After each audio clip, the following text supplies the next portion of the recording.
Il était une fois un roi de Perse qui aimait la peinture. Il décida un jour d'organiser un concours pour désigner les meilleurs peintres parmi toutes les nations. Les Chinois, dont la réputation n'était plus à faire, se présentèrent les premiers et affirmèrent d'un ton ferme qu'ils étaient évidemment les meilleurs.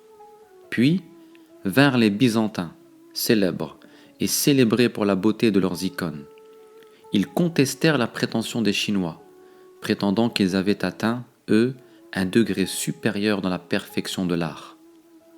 Le roi déclara alors : « Eh bien, nous allons vous soumettre à une épreuve pour savoir qui d'entre vous a raison. » On donna un immense pan de mur aux Chinois, et face à ce mur, un autre, identique, aux Byzantins. Entre les deux, on tira un rideau noir, afin que chacun vaque à son travail, à l'abri des regards indiscrets. Ils se mirent donc à l'ouvrage.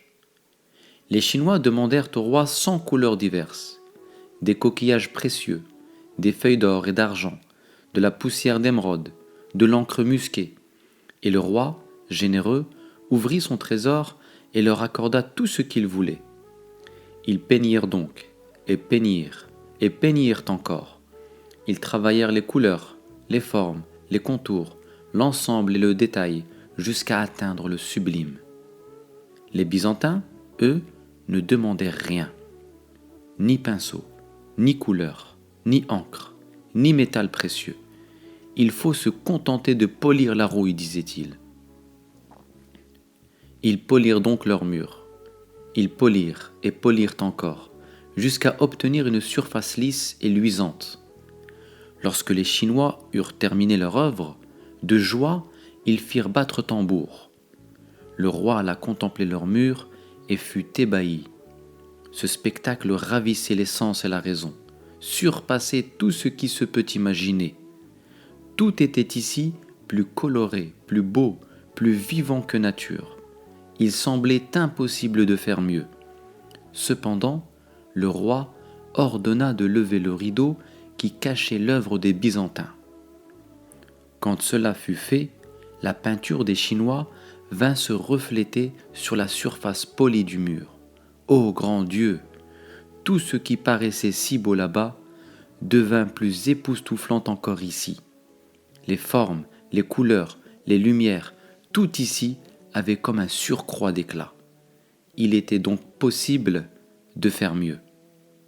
La palme des meilleurs peintres revint donc aux Byzantins.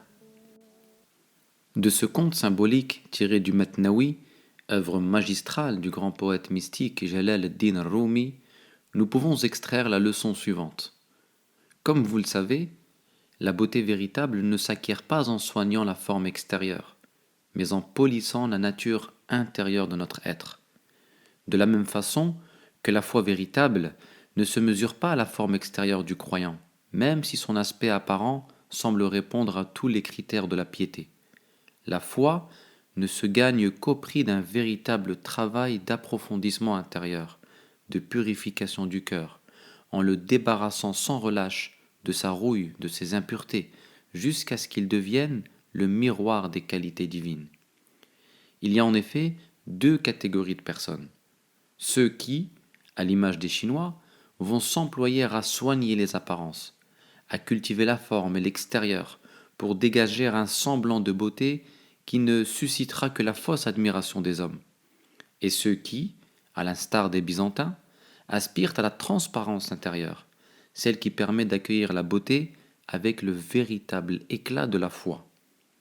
La beauté profonde ne s'illustre pas avec des pinceaux et du métal, mais avec l'encre de la purification qui est celle du souvenir d'Allah.